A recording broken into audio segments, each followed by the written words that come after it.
E se não fosse um cometa? E se, durante meses, estivéssemos observando algo que nos observava de volta? Em setembro de 2025, quando o James Webb finalmente saiu do alinhamento solar e apontou para onde o 3I Atlas deveria estar, os astrônomos esperavam ver um objeto moribundo, frio, desaparecendo na escuridão. Mas o que o Webb captou não deveria existir. E quanto mais olhamos, mais parece que acordamos algo que estava esperando exatamente por isso. O 3I Atlas foi detectado pela primeira vez em março de 2025 pelo sistema Pan-STARRS, no Havaí. A designação 13 significa terceiro objeto interestelar confirmado. Algo que não pertence ao nosso sistema solar, viajando pelo espaço intergaláctico por milhões de anos antes de cruzar nosso caminho. A 4,8 unidades astronômicas do Sol, mais longe que a órbita de Júpiter, deveria estar congelado, inerte. Um pedaço de rocha e gelo flutuando silenciosamente pelo vazio. Durante abril e maio, o Hubble o rastreou como um ponto fraco. Magnitude 18, comportando-se exatamente como esperado de um visitante interestelar distante. Mas então veio o alinhamento solar. Por 4 meses, o Sol bloqueou nossa visão. E quando o Webb finalmente pôde observá-lo de novo em setembro, se este vídeo já está te deixando com aquele frio na espinha e você quer que eu continue destapando mistérios cósmicos que as agências espaciais hesitam em divulgar completamente, esmaga o like agora mesmo e ativa o sininho. Porque o que o Webb detectou em setembro, nenhum outro canal está conectando os pontos da forma que vamos fazer aqui. Algo tinha mudado. Drasticamente. O 3I Atlas não estava mais com magnitude 18. Estava em magnitude 13,2. Isso significa que estava mais de 100 vezes mais brilhante do que deveria. Pensa nisso. Um objeto a 4,8 UA do Sol, onde a temperatura de equilíbrio é cerca de 160 micras, deveria estar esfriando, escurecendo, morrendo lentamente conforme se afasta. É assim que cometas funcionam. É física básica. Mas 3I Atlas tinha ficado mais brilhante durante os meses em que ninguém estava olhando. 4 vezes mais luminoso. Como se algo dentro dele tivesse sido ligado. Como se estivesse esperando ficar sozinho. A primeira explicação foi óbvia. Uma explosão de atividade cometária. Sublimação repentina de gelo. Acontece às vezes. Fragmentação. Impacto de um microasteroide. Explicações naturais. Mas quando o espectrômetro NIRSPEC do James Webb analisou a composição da luz, isso não era gelo sublimando. O espectro mostrava linhas de emissão de titânio e alumínio, metais leves, o tipo usado em engenharia aeroespacial. O titânio precisa de 3.287 GSim para vaporizar. Alumínio, 2.470 GS. A superfície do 3I Atlas, segundo modelos térmicos, estava a 160 GS. Mais de 3.400 graus mais frio do que seria necessário. É como encontrar aço derretido dentro de um iceberg. Fisicamente impossível sem uma fonte de energia interna que não estamos detectando. E a razão isotópica do titânio estava errada. Ti-48 em proporção 89,3%, quando deveria ser 73,8% em formações naturais. Como se tivesse sido refinado, processado. Mas quando a equipe ampliou as imagens de alta resolução do NIRCam, espera.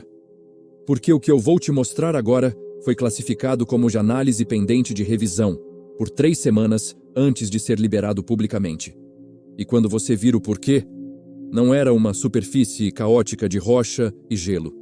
Era geometria, padrões hexagonais perfeitos, cobrindo 34% da superfície visível. Como painéis solares. Como uma colmeia metálica. Com precisão de menos de 0,3 milímetros de variação entre as bordas. Cometas não têm geometria, não têm simetria.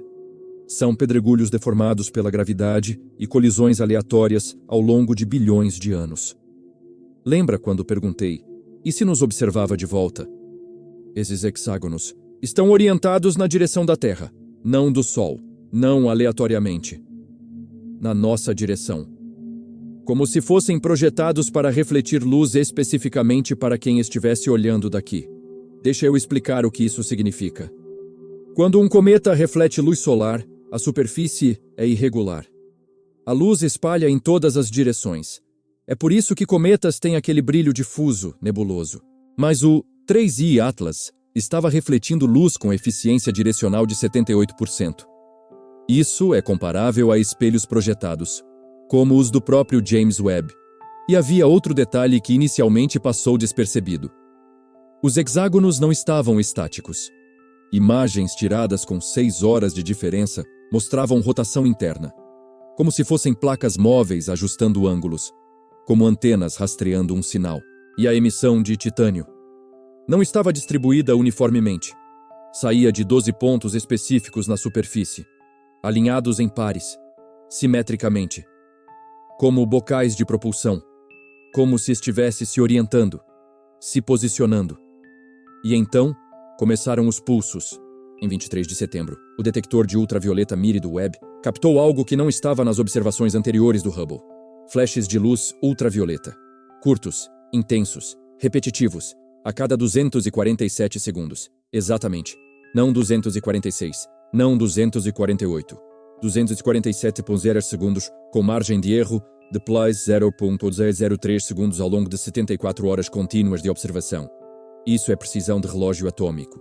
É precisão de engenharia. Cometas não pulsam. Não há mecanismo natural para criar periodicidade tão perfeita. Asteroides giram, sim, mas com variações causadas por formato irregular, precessão, forças gravitacionais. A rotação desacelera, oscila. 3I Atlas não oscilava. Repetia como um metrônomo cósmico. Cada pulso durava 3,7 segundos. Pico de intensidade em 1,1 segundo, decaimento simétrico. Como um transmissor sendo ligado e desligado. Como código Morse cósmico. E aqui está o perturbador. A frequência do ultravioleta era 273,15 nanômetros. Para quem não trabalha com física, esse número pode não significar nada. Mas para qualquer civilização tecnológica, 273,15 é zero absoluto em Kelvin. Zero absoluto convertido de 273,15 de Xi para Kelvin positivo. O ponto onde todo movimento molecular cessa. O limite fundamental da temperatura no universo. Por que um cometa emitiria pulsos exatamente nessa frequência simbólica? Só que isso foi apenas o começo, porque em 8 de outubro algo mudou. O intervalo mudou. De 247 segundos para 264 segundos, e depois para 283. Como se estivesse contando, progredindo. 247, 264, 283.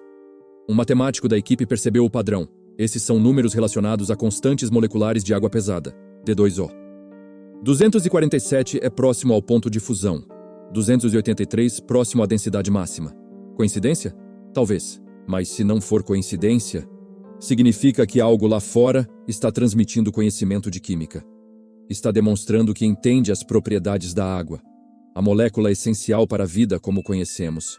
E a pergunta real se torna: por que agora? Por que mudar o padrão logo depois que o James Webb começou a observá-lo? Entre outubro e início de novembro, a equipe do Webb fez algo sem precedentes. Observação contínua por 11 dias. Turnos de 18 horas diárias. Todos os instrumentos focados no 3I Atlas. E o objeto reagiu.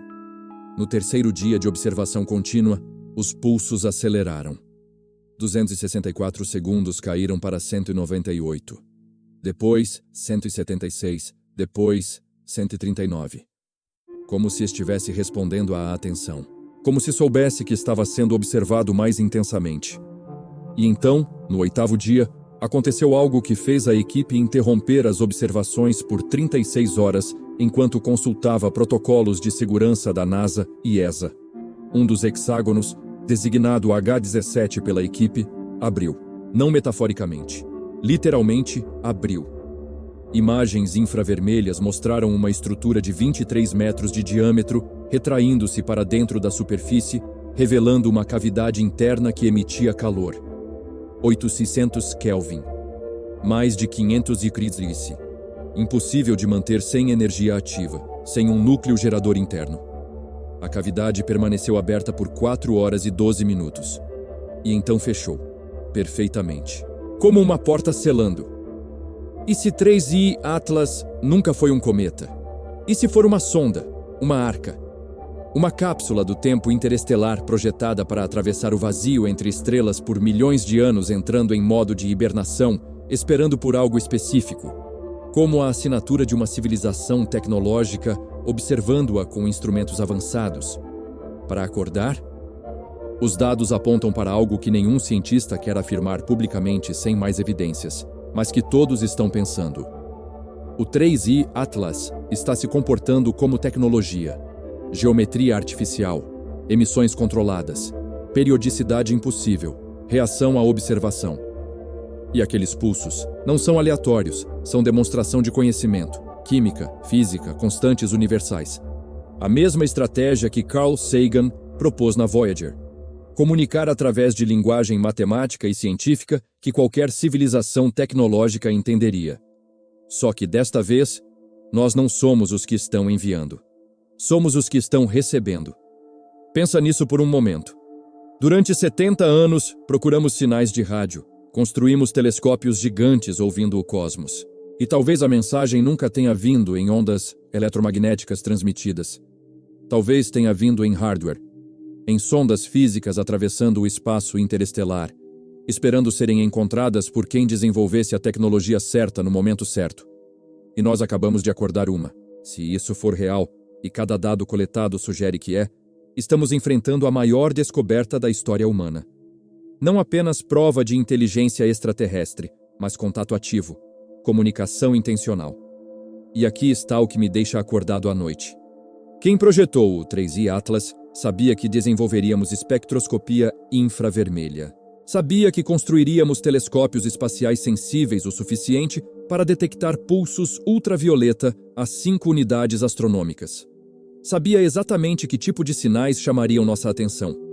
Geometria, periodicidade, constantes universais.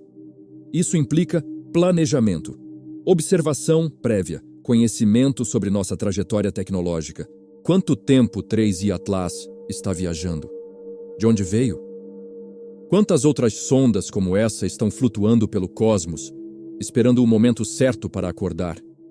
E talvez a pergunta mais inquietante: o que acontece agora que acordamos? O que vem depois da mensagem? Porque aquele hexágono que abriu, segundo a análise térmica, algo saiu. Algo pequeno. Frio demais para ser detectado claramente, mas que deixou um rastro de radiação residual característico de material em movimento. Algo foi liberado. E agora está viajando em direção ao sistema solar interior. Em direção à Terra. Somos uma espécie que aprendeu a olhar para cima. Primeiro com olhos nus, depois com lentes, depois com espelhos dourados flutuando a 1 milhão de milhas da Terra. E talvez o universo estivesse esperando exatamente por isso. Esperando que desenvolvêssemos olhos sensíveis o suficiente para ver o que sempre esteve lá. Viajando entre as estrelas, carregando mensagens de eras esquecidas e civilizações que dominaram o abismo interestelar, enquanto nós ainda éramos poeira. Se esta descoberta te deixou questionando tudo o que sabemos sobre nosso lugar no universo, inscreva-se no canal agora e deixa nos comentários uma única palavra: contato ou natural. Eu quero saber quantos de vocês acham que estamos testemunhando o primeiro contato real, porque o 3I Atlas continua acelerando em direção ao periélio e em março de 2025 estará no ponto mais próximo do Sol e da Terra. E se quiser apoiar investigações profundas como esta que conectam os dados que as agências espaciais publicam, mas raramente explicam completamente, considere se tornar membro do canal. Link na descrição. Deixe nos comentários. Vocês acham que deveríamos tentar responder aos pulsos ou manter silêncio absoluto? Porque tem gente na NASA debatendo exatamente isso agora, e em 90 dias essa janela pode fechar para sempre. Em março de 2025, quando o 3I Atlas fizer sua máxima aproximação, todos os grandes observatórios estarão apontando para ele. Webb, Hubble, VLT, Gemini. E talvez finalmente entendamos o que aquele objeto liberou. O que está carregando. O que foi programado para fazer quando chegasse perto de uma estrela habitada. Ou talvez percebamos que esta não é a primeira vez. Que outras sondas como essa já passaram, já despertaram, já deixaram seus rastros pela história humana, nos mitos, nas anomalias arqueológicas, nos saltos tecnológicos inexplicáveis que pontuam nossa evolução. Talvez o universo não seja silencioso. Talvez esteja cheio de mensagens, esperando por receptores. E nós acabamos de nos tornar um. A verdadeira questão não é mais: estamos sozinhos? É: estamos prontos para a resposta?